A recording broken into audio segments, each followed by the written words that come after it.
Hoje tivemos um dia abençoado. Hoje pela manhã nós tratamos sobre a recuperação da humanidade. E hoje à noite eu gostaria de falar exatamente um tema muito interessante, atualíssimo, sobre tribulação. Eu gostaria antes de agradecer ao pastor Giovanni pelo gracioso convite de estar aqui.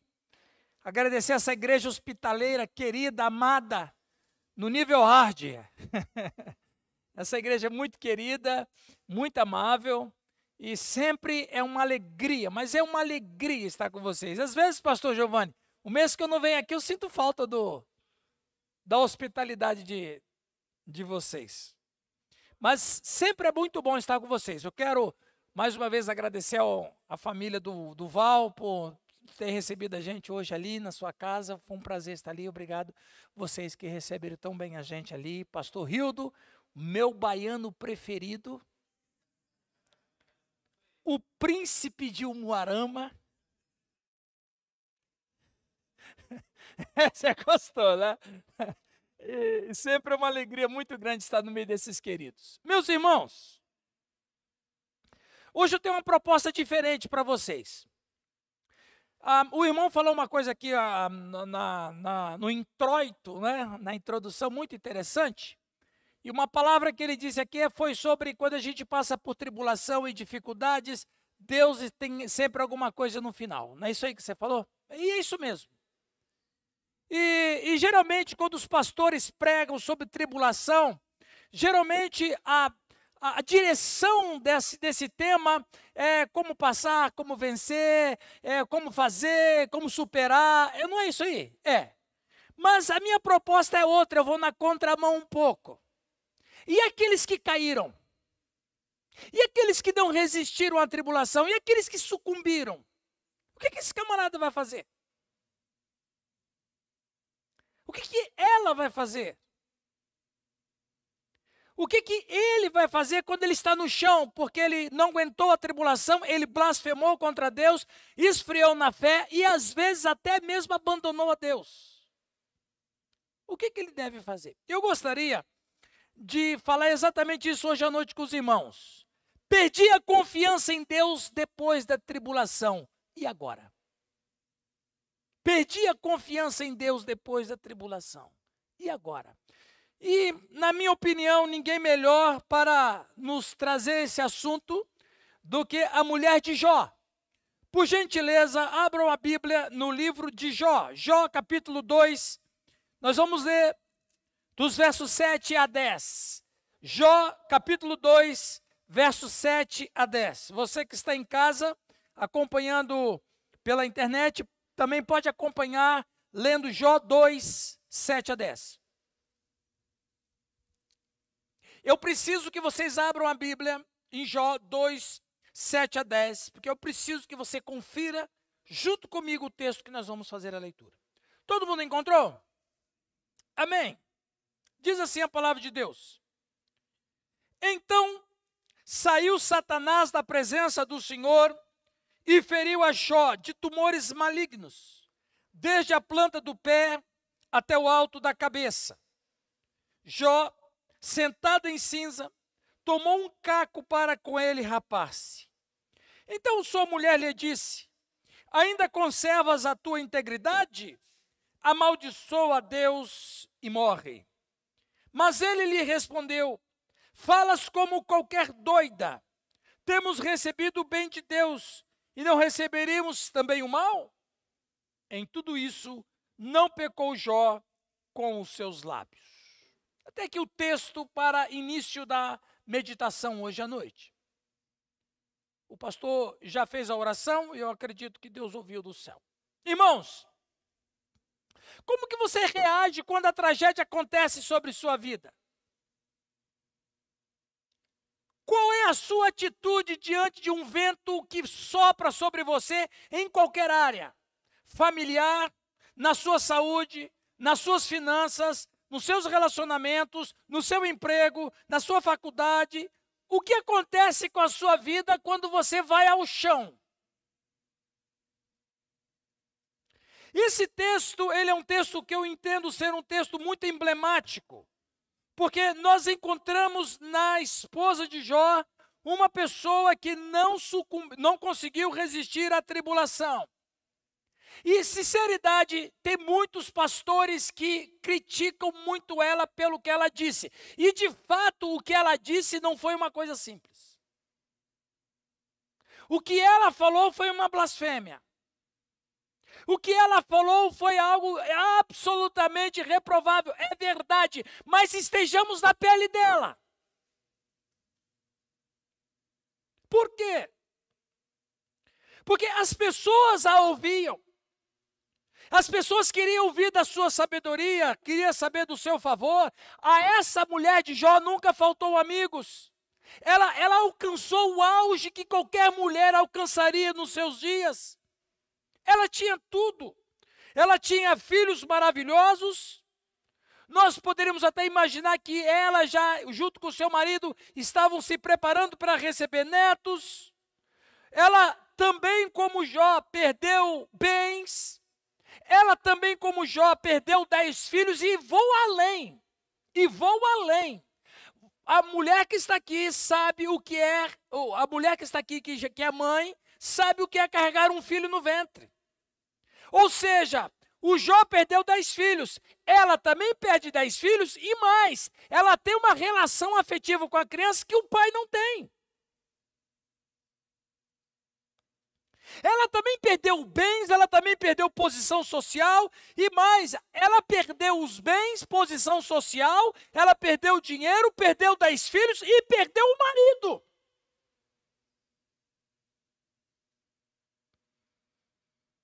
E aí a gente fica pensando, como que de fato esta mulher pôde passar por tudo isso? E mais, segundo fontes rabínicas, isso não está na Bíblia, eu vou fazer citações históricas extrabíblicas, segundo fontes rabínicas e em acompanhamento com muitos eruditos das Escrituras, há uma linha de pensamento que a mulher de Jó tenha sido Diná, a filha de Jacó. Bom, isso eu já sabia, que Jó e Jacó, eles eram contemporâneos.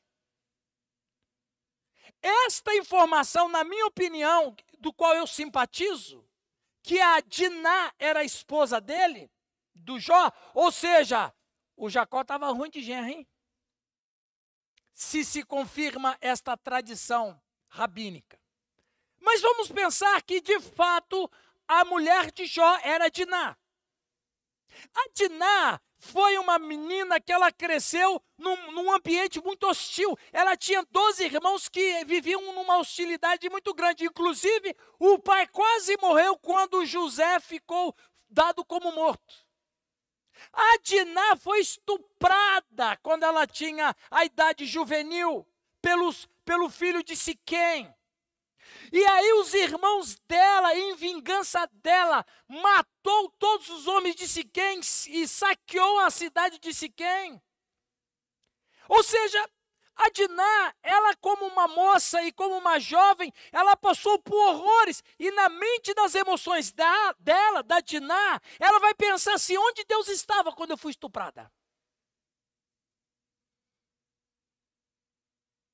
Onde Deus estava quando os meus irmãos viviam brigando entre si? Onde Deus estava quando os meus irmãos fizeram uma carnificina? Pensando que a Diná, de fato, era a esposa de Jó, ela pensa que tudo vai melhorando agora, daí ela perde os bens, ela perde os filhos, ela perde o marido e parece que volta à tona aquela vida com Deus assim. Mais uma vez Deus falhou comigo.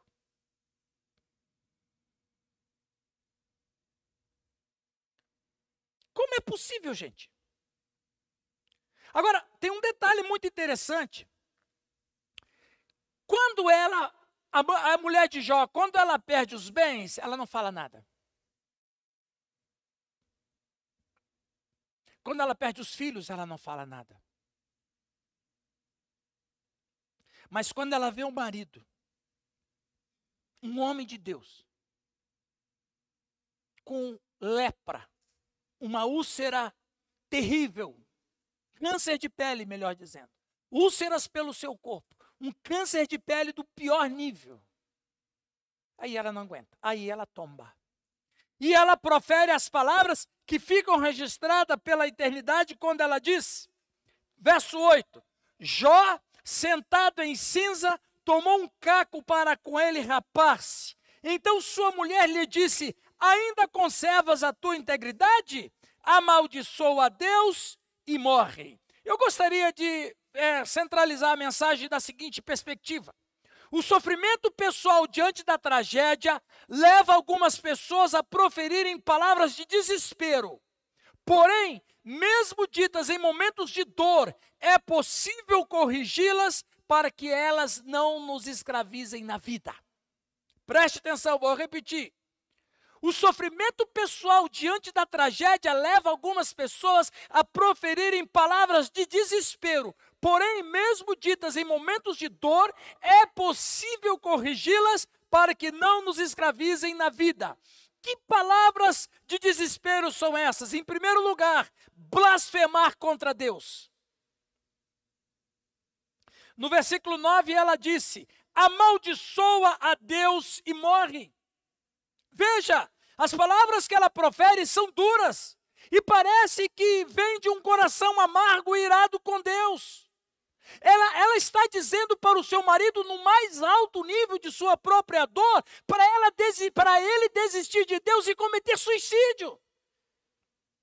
E por que ela quer isso, Val? Porque ela não suporta ver o seu próprio marido, agora ela já não tem mais nada, agora ela não tem mais o seu marido, e ela fica vendo um homem de Deus, temente a Deus, se coçando com um caco de barro nas penuras da vida.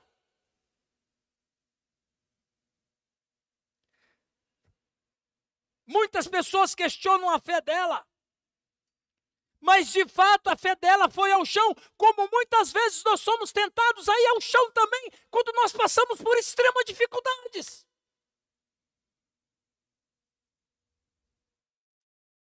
Muitas vezes questionamos até mesmo a existência de Deus, quando vem a tragédia sobre a nossa vida. E que na teologia se chama teodiceia. Um termo cunhado no século XVII, por um teólogo alemão, cujo teodiceia é como é possível crer num Deus bom com a presença do mal e o sofrimento. Inclusive, a próxima vez que eu vim aqui, eu vou falar sobre a presença, como é possível a presença de um Deus bom no mundo quando existe o sofrimento. Como é que é possível isso? Onde é que Deus está quando a tragédia vem sobre um fiel? Veja, meus irmãos e irmãs, para algumas pessoas ficar zangado com Deus é uma resposta muito comum depois de um infortúnio. A perda abrupta e repentina pode distorcer a nossa realidade de Deus. É como o profeta Abacuque, que ele também faz uma oração de ira diante de Deus, quando ele vê Deus permitindo a opressão dos caldeus sobre eles. E o profeta Abacuque vai dizer, até quando, ó Senhor, pedirei socorro e tu não ouvirás? Porque o Senhor me faz ver a iniquidade e me faz olhar a opressão.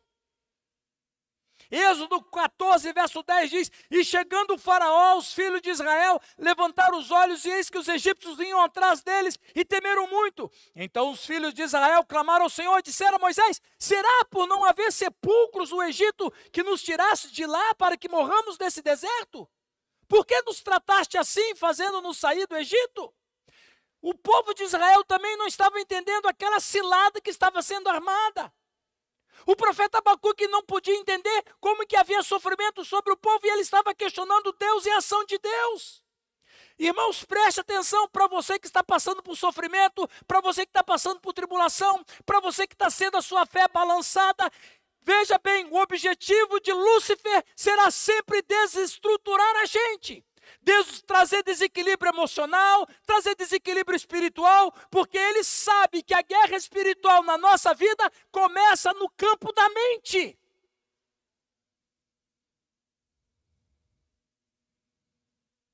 E aqui, Nós temos uma estudante de psicologia. Não sei se o pastor Giovanni conhece ela. Conhece? A pior batalha que uma pessoa pode perder é na mente. O apóstolo Paulo, em Filipenses 4:8, ele diz sobre o que devemos pensar, sobre o que deve ocupar a nossa mente. Tudo que for puro, tudo que for justo, se alguma virtude há, se algum louvor existe, seja isso que ocupe o vosso pensamento. Se a gente perder a batalha na mente, nós perdemos tudo. E se Diná foi a mulher de Jó, e eu me simpatizo com essa ideia, ela é completamente uma mulher destruída nas suas emoções e derrotada na sua mente. Como é que você luta com isso? Você que está passando por dificuldade, como é que você luta com isso? Como é que você passa a situação dentro da sua mente quando as coisas estão dando tudo errado? Irmãos, preste atenção, não dê ouvidos aos que vêm nos momentos de fúria, confusão mental, desespero e crise. Resista. Como a mulher de Jó não resistiu, ela não teve estrutura emocional. Ela não teve estrutura física. Ela não teve estrutura espiritual. Aí você vai falar bem assim, mas como é que ela pôde? Essa mulher não era cristã. Gente, olhando o testemunho de Jó, ele jamais casaria com uma mulher pagã. Ele jamais casaria com uma mulher idólatra. Ele jamais se casaria com uma cananeia. Ele jamais se casaria com uma hitita. Ele só casaria com uma mulher temente a Deus. Ela era temente a Deus. E por não conseguir resistir à tribulação, ela cai. E aí ela começa a dizer palavras de blasfêmia. Tiago 4,7 nos ensina que sujeitai-vos, pois, a Deus e resisti ao diabo, e ele fugirá de vós. Resista ao diabo e ele vai fugir de você.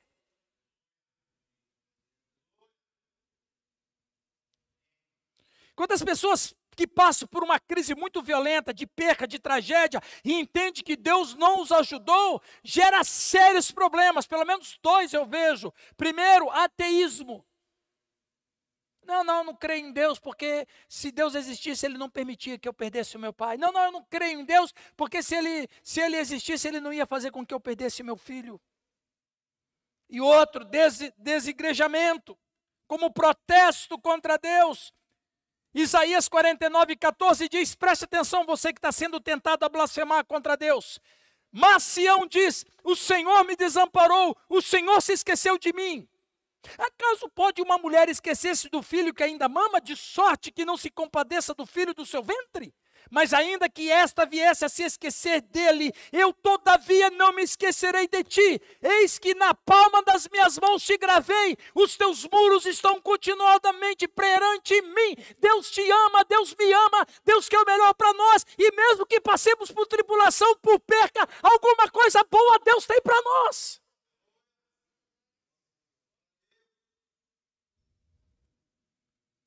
Dez vezes a mulher de Jó foi abençoada por Deus. 10 vezes Deus permitiu que ela carregasse filho. 10 vezes, 10 vidas nutridas para amar, honrar e respeitar a Deus.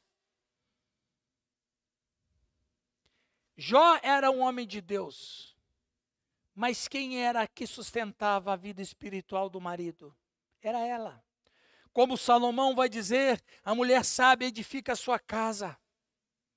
Será que em algum momento nós também não blasfemamos contra Deus?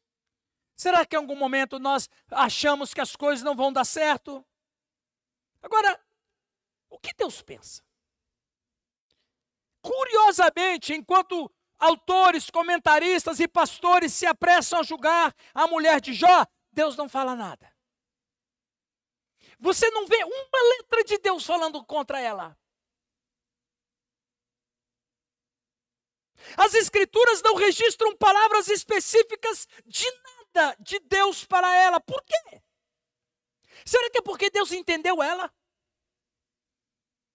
Será que é porque Deus amava tanto e disse, eu entendo porque ela está assim? Veja, ela compartilhou na duplicação da riqueza do seu marido lá no futuro. Ela teve a condição para dar luz a mais 10 filhos. Pensa que coisa interessante. O Jó teve 3 amigos que, na verdade, com aqueles amigos, quem precisa do capeta? Nem precisa de Satanás. Com um amigo daquele, ele não precisava de Satanás mais mesmo.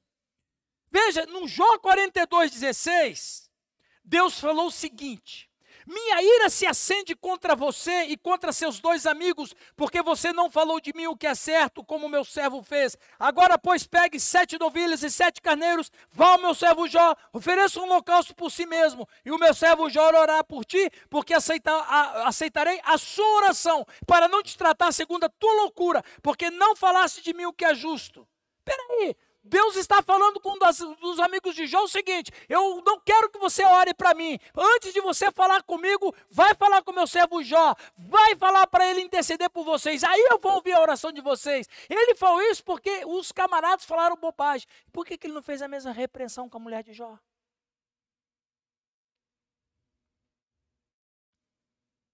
Jó não a condenou. Irmãos, Jó não condenou a sua esposa. Ele apenas lembrou de quem ela era e a perspectiva de quem Deus é. Jó estava lhe dizendo que a visão cultural predominante estava errada. Aceitamos de Deus todas as coisas boas, mas também devemos aceitar as coisas más, porque Deus nos ama e Ele tem um propósito para todas as coisas.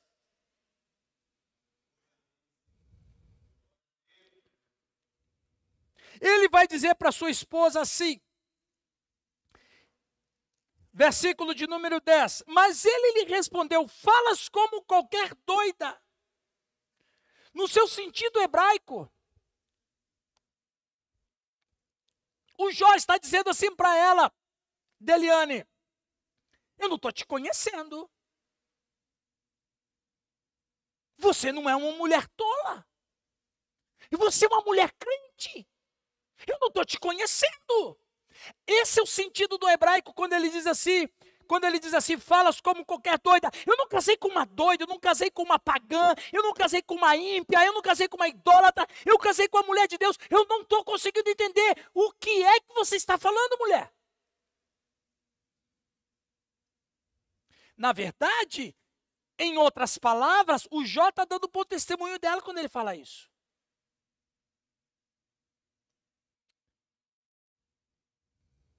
No final do livro, em Jó 42, Deus pede a Jó que interceda por seus amigos. Ele faz Bildade e Zofar. Diz assim em Jó 42:8, meu servo Jó orará por você, aceitarei sua oração e não farei com você o que merece pela loucura que cometeu. Meu Deus, a mulher blasfemou e Deus fez de conta que não foi com ele. Mas o que aconteceu com a esposa de Jó? Irmãos, preste atenção. Você pode ter falado a maior besteira contra Deus.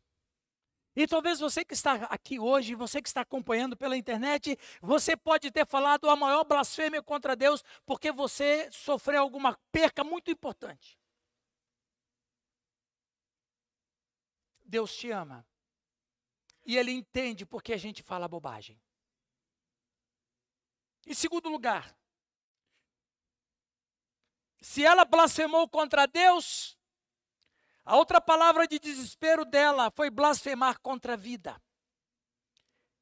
Algumas pessoas falam, mas ela falou tanta bobagem. Agora eu pergunto, como é que você reagiria se você perdesse seus filhos todos num só dia? Eu fui falar num funeral certa vez, e me deram uma palavra para mim. E eu falei para os pais que perderam um rapaz. Eu imagino a dor de vocês. Mas imagina se você tivesse 10 caixões aqui. Ou seja, Jó e a esposa sofreu muito mais do que vocês estão sofrendo.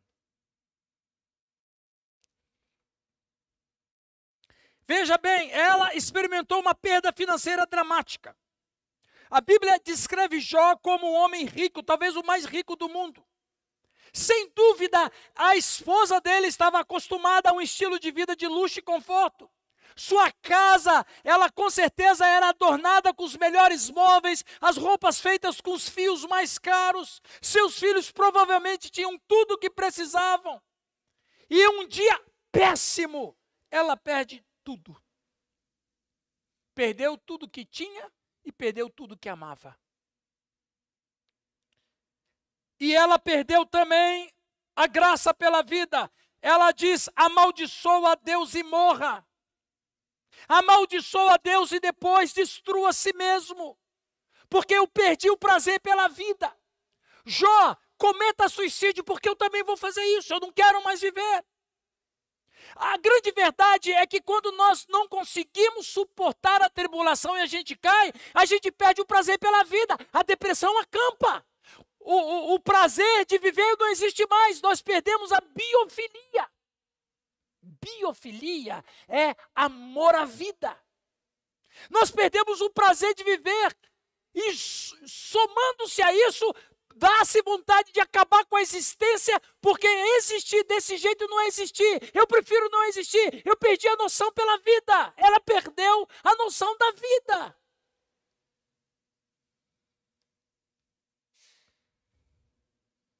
Irmãos, a grande verdade é que nós não fomos criados para o sofrimento.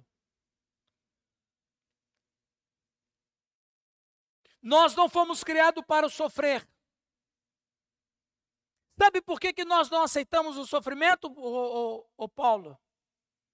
Preste atenção no que você vai ouvir, é muito importante. Nós só podemos rejeitar algo quando nós temos um paralelo de comparação.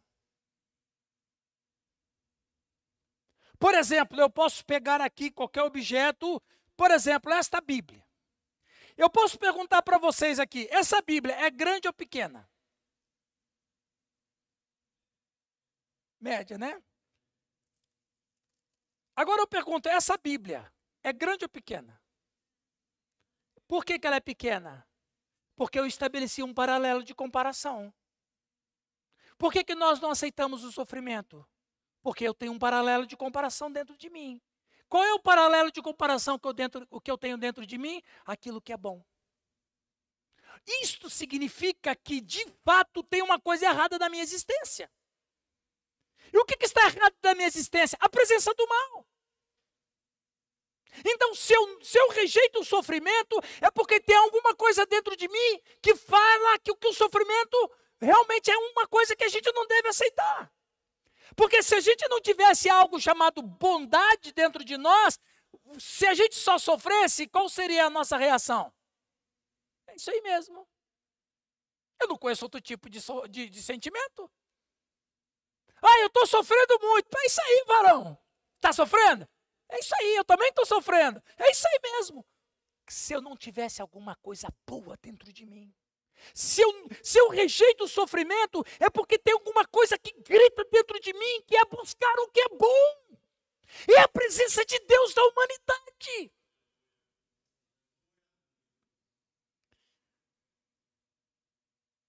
Salmo 73 diz: quanto a mim, porém quase me resvalaram os pés, pouco faltou para que se desviasse os meus passos. Pois eu invejava os arrogantes ao ver a prosperidade dos perversos. Para eles não há preocupações, o seu corpo é sadio. No partilho das canseiras dos mortais, nem são afligidos como os outros homens.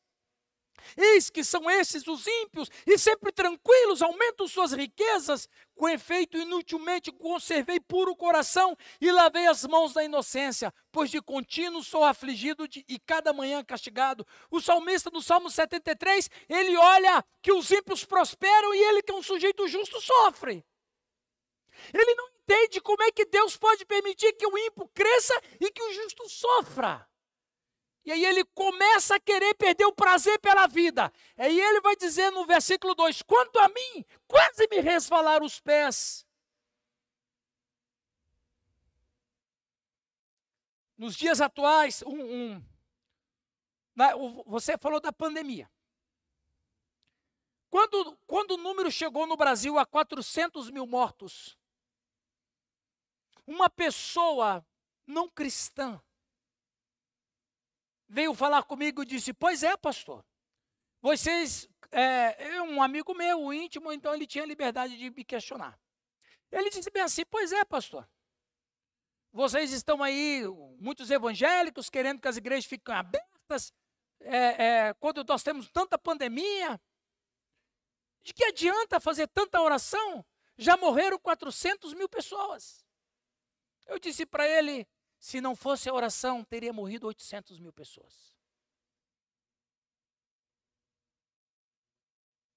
Só não morreu mais, porque a igreja estava orando. Salmo 44, 23, desperta, porque dorme, Senhor. Desperta, não nos rejeites para sempre. Porque escondes a face e te esquece da nossa miséria e da nossa opressão? Pois a nossa alma está abatida até o pó, e o nosso corpo como que pegado no chão. Levanta-te para socorrer-nos e resgata-nos por amor da tua bondade. Você está passando por extrema dificuldade. A Bíblia diz no Salmo 46, Deus é o nosso refúgio e fortaleza, socorro bem presente nas tribulações.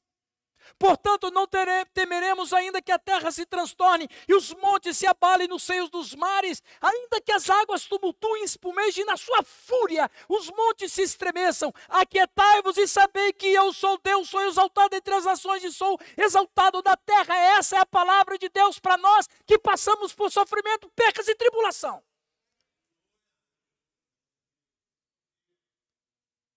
Calma. Sabe o que significam ruínas? Aí alguém vai dizer bem assim: ruínas é algo que está destruído. Eu falei: não. O ruínas é algo que pode ter um recomeço. Se alguém fala bem assim: fulano está em ruínas. Oh, que bom. É sinal que ele não perdeu tudo. Porque do pouco que ele tem, Deus vai fazer tudo de novo. O Jó perdeu tudo? Não, ele não perdeu a fé. O Jó perdeu tudo? Não, ele ainda estava vivo, tinha um fiapo de vida nele. É como aquela mulher viúva. Eu preguei recentemente, né, sobre ela, do azeite dela. O profeta pergunta: o que você tem em casa? Ora, o que ela tem em casa? A mulher perdeu o marido, endividada, estava para perder os filhos, ela está passando por necessidade extrema, não tem como pagar a dívida, os credores vão vir buscar os filhos para serem como escravos, e o profeta pergunta: o que você tem em casa? Por quê? Porque quem crê em Deus sempre tem uma presença, nunca ausência. O que ela diz? Vocês conhecem o texto? O que ela diz? O que você tem em casa? Eu tenho um pouco de azeite. E o profeta fala: é o suficiente. O que você tem em casa? Eu tenho um pouco de azeite, é o suficiente. Porque do pouco que você tem, Deus vai restaurar. O que você tem, Jó? Eu tenho saúde ainda, um pouco de saúde, Deus vai restaurar. O que você tem, Jó? O que te sobrou? Sobrou a confiança em Deus. Deus vai te restaurar.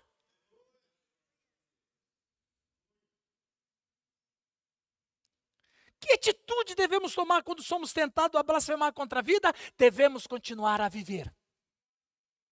Porque Deus só consegue fazer alguma coisa quando a gente continua a viver.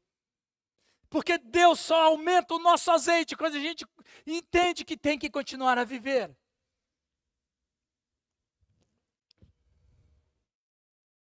Estou terminando, irmãos. Pode pular aqui que eu fiz um monte de página. Nem precisava disso tudo. Agora, a grande pergunta é: quem cuidou de Jó, Val, durante a doença? Quem foi o agente de saúde que foi aplicar óleo nas feridas dele? Foi a esposa dele. Quem cuidou de Jó? Foi a esposa. Em Jó 19:17, Jó vai dizer: o meu hálito é intolerável à minha mulher, pelo mau cheiro sou repugnante aos filhos da minha mãe. Ou seja, quando ela ia levar comida, quando ela ia cuidar da doença de Jó, quando ela ia fazer a limpeza das feridas, ela falava assim: mas Jó, tá feio o negócio, hein? O negócio tá fácil não aqui, varão. Está fedido esse trem aqui. Essas feridas suas, tá feia coisa. O Jó vai dizer isso porque ela estava cuidando do marido. E por que ela estava cuidando do marido? Porque de alguma maneira ela decidiu crer. Ela, de alguma maneira, aquela fala do Jó, você fala como qualquer doida, é como se ela voltasse à lucidez. Ela não abandonou o marido. E mais, em Jó capítulo 31, o Jó disse: se o meu coração se deixou seduzir por causa de mulher, se andei à espreita por causa do meu próximo, então moa a minha mulher para outro, e outro se curve sobre ela. Ele está dizendo assim: eu não quero que minha mulher tenha outro homem, eu sei que eu não estou em condição de satisfazê-la como homem, também não tinha jeito. Aí o que Jó fala, pastor Giovanni? Eu espero que minha mulher não vai olhar para o vizinho. Porque ela estava com ele, ela não desistiu do marido. E se ela não desistiu do marido, ela não desistiu da fé. E se ela não desistiu da fé, ela não desistiu de Deus. E se ela não desistiu de Deus, ela insistiu a viver. Ela caiu, mas a fé do marido lá levantou. E o que fazer depois de falar palavras de desespero e se revestir de esperança? Duas coisas rápidas eu quero falar com vocês. Primeiro, o que fazer depois de falar palavras de desespero e se revestir de esperança? Primeiro, eu preciso ouvir uma palavra de lucidez. Provérbios capítulo 25, Provérbios 25 vai dizer o seguinte, versículo de número 11. Provérbios 25, 11 diz assim: como maçãs de ouro em salvas de prata, assim é a palavra dita no seu tempo. Como pendentes e joias de ouro puro, assim o sábio repreensor para o ouvido atento. Como frescor de neve no tempo de ceifa, assim é o mensageiro fiel para que com os que o enviam, porque refrigera a alma dos seus senhores. Nos momentos onde eu estou falando bobagem, o que eu tenho que ouvir? Palavra de lucidez. A resposta de Jó é fascinante. Ele escuta atentamente, ele observa sua amada esposa falar aquelas coisas tolas e horríveis. Você fala como uma mulher doida. Eu não casei com uma doida. Você é uma mulher de Deus. Foi nesse momento que eu acredito que ela ouve uma palavra de lucidez. Se você está caído, se você de uma certa maneira tem blasfemado contra Deus, se você tem se aborrecido contra Deus, se você tem irado contra Deus, procure ouvir palavras boas, lúcidas. É interessante, não é? Quando você vai conversar com uma pessoa que está passando por dificuldade, você vai conversar com uma pessoa que está passando por tribulação, você diz: fulano faz assim, fulano faz assado. Aí a pessoa fala bem assim: você fala isso porque não está no meu lugar, né? Claro, você queria que eu estivesse no seu, quem ia que te ajudar? É lógico. Você falar é fácil, né? Você não está no meu lugar, se eu estivesse no seu lugar, nós estávamos dois mortos. E aí, ainda bem que eu estou aqui para te ajudar. Palavras de lucidez. Você não é uma tola, você é uma mulher sábia, você é uma mulher inteligente, você é uma mulher crente, você é uma mulher temente a Deus, você é uma mulher que põe essa família de pé em oração. Eu quero essa minha mulher de volta. E ela volta.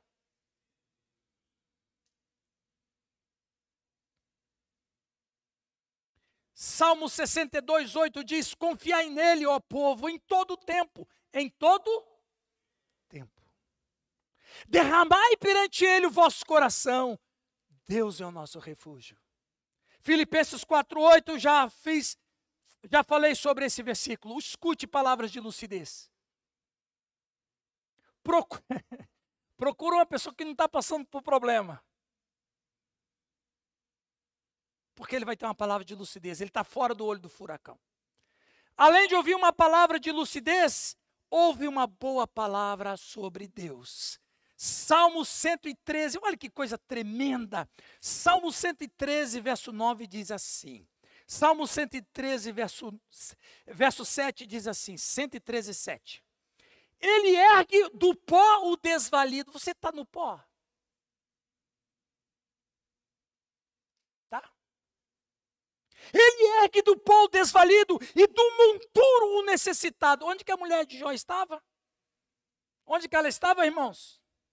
No pó, desvalida. Ela era um monturo, uma necessitada. O que Deus fez?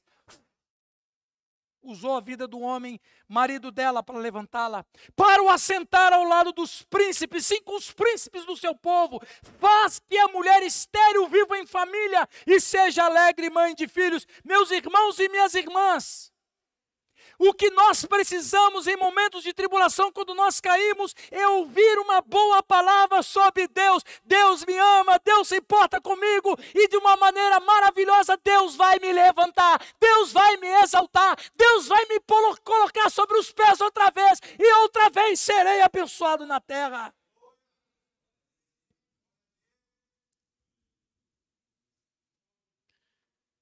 Salmo 73, ainda que a minha carne e meu coração desfaleça,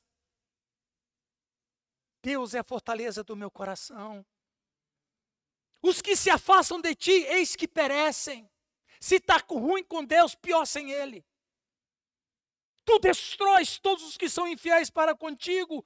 Quanto a mim, bom é estar junto a Deus. No Senhor Deus põe o meu refúgio para proclamar todos os seus feitos. O que podemos aprender com a esposa de Jó hoje, meus irmãos e minhas irmãs? Que eu preciso me levantar, e quem pode me levantar são pessoas que pensam bem de Deus e o próprio Deus. Eu tenho que tomar a decisão de me levantar, eu tenho que tomar a decisão de me erguer. Agora, ela era uma mulher como qualquer um de nós. Uma mulher normal, com uma resposta humana normal, à dor profunda, e ela permaneceu fiel. Isso é o mais importante. Como alguém já disse, não importa como você começa, importa como você termina. Ela ficou com o marido. E qual foi o resultado? Deus abençoou Jó outra vez. E essa mulher teve outros 10 filhos. Ela teve outra vez a sua vida de volta. Por quê? Porque simplesmente esta mulher, que tem sido criticada profundamente através da história, mesmo que ela tenha caído, ela se tornou uma bênção, porque ela foi instrumento de Deus na vida de Jó. Quem cuidou dele até o fim foi ela. E Deus a abençoou. E Deus a enriqueceu. Talvez hoje à noite, nós temos pessoas aqui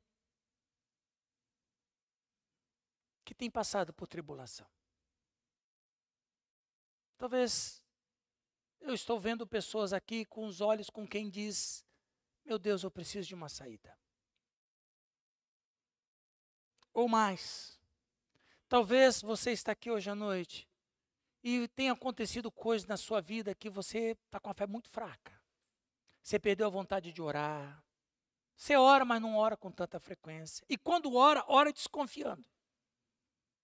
Não tem mais tanta vontade de ler a Bíblia. E talvez até perdeu tanto interesse por Deus. Porque afinal de contas, você está passando por uma situação difícil e parece que Deus não escuta você.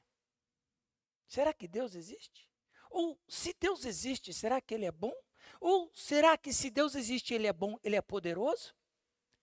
São perguntas absolutamente comuns a seres humanos normais. Mas sabe de uma coisa?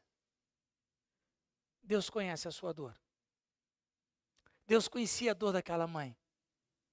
Aliás, quem conheceu dor primeiro foi Deus. Porque a Bíblia diz que o Cordeiro de Deus foi morto antes da fundação do mundo. Não vai falar com Deus sobre o que é perca, porque quem perdeu primeiro foi a Trindade. Não fale para Deus sobre sofrimento, porque Deus foi o primeiro ser do universo que sofreu. O que resta para nós, passando por tribulação, é confessar os nossos pecados e dizer: ó Deus, eu tenho blasfemado. Eu tenho blasfemado contra ti. Aí você vai falar assim: não, mas eu não blasfemo contra Deus. Se você duvida de Deus, é uma blasfêmia. Se você tem pensamentos negativos sobre Deus, é uma blasfêmia. E se você tem procurado desistir da vida e da fé, continue. Das ruínas Deus reconstrói. A Bíblia diz que Deus não apaga a torcida que fumega e nem esmaga a cana que está quebrada. Ele restaura. A não ser que você não queira. Não, eu não quero. Aí é outro detalhe. Mas se você apenas e tão somente está caído, está caída, Deus está levantando, está oferecendo a mão dele para levantar você do monturo. Vamos orar, vamos orar.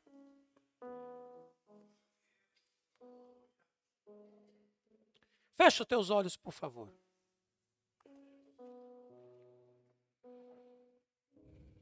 Senhor nosso Deus, Deus de Jó e Deus da esposa de Jó. Aquela mulher foi tão amargurada. Aquela mulher foi tão esmagada emocionalmente, esmagada espiritualmente. Uma mulher que sofreu horrores. Ela não aguentou, mas o Senhor Deus teve misericórdia dela. E o Senhor, assim como tiveste misericórdia dela, tenha misericórdia de nós. Porque dentro da nossa própria humanidade nós falamos coisas que não deve. Duvidamos que o Senhor Deus vai agir. Até mesmo duvidamos da sua existência. Meu Deus, meu Deus.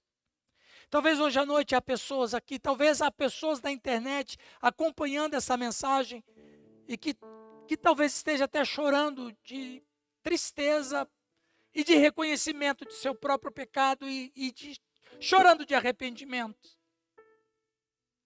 Pai, em nome de Jesus Cristo, venha levantar quem está caído. Venha perdoar quem blasfemou. Venha encher o coração de fé daquele que já não tem mais fé. Oh, meu Deus, meu Deus. Se a palavra de Deus falou o seu coração, você está aqui hoje à noite. Se você está passando por uma luta muito grande, não importa qual natureza, familiar, financeira, na saúde, na sua vida espiritual, na sua vida na igreja, se você tem sofrido percas e você já está questionando Deus o que está acontecendo, eu gostaria de orar por você. Com todos nós de olhos fechados, eu gostaria de que você levantasse sua mão. Se você está passando por lutas, e se você talvez já caiu, você está caído, mas você quer se levantar, levanta a tua mão, eu quero orar por você. Amém. Amém. Deus te abençoe. Amém. Amém. Amém. Oh, glória a Deus. Senhor Deus e Pai, eu quero te agradecer por esses irmãos e irmãs que estão com as mãos levantadas. Aleluia. Mais do que ouvir a minha voz, eles puderam ouvir a voz do seu Espírito Santo. Eu quero orar por eles nesta noite, ó Deus. Pedir que o Senhor Deus abençoe suas vidas. Sopra sobre eles o teu Espírito Santo. Sopra sobre eles o Espírito de vida. Sopra sobre eles o Espírito da fé, em nome de Jesus Cristo. Estes que estão, ó Deus, passando por tribulação. Esses que estão passando por lutas. Esses que estão se sentindo tão fracos, Pai. Em nome de Jesus. Salva-os em nome de Jesus. Levanta-os do monturo em nome de Jesus. Fala aos seus corações em nome de Jesus. Assim eu os abençoo em nome de Jesus. Amém. Uma salva de palmas de alegria.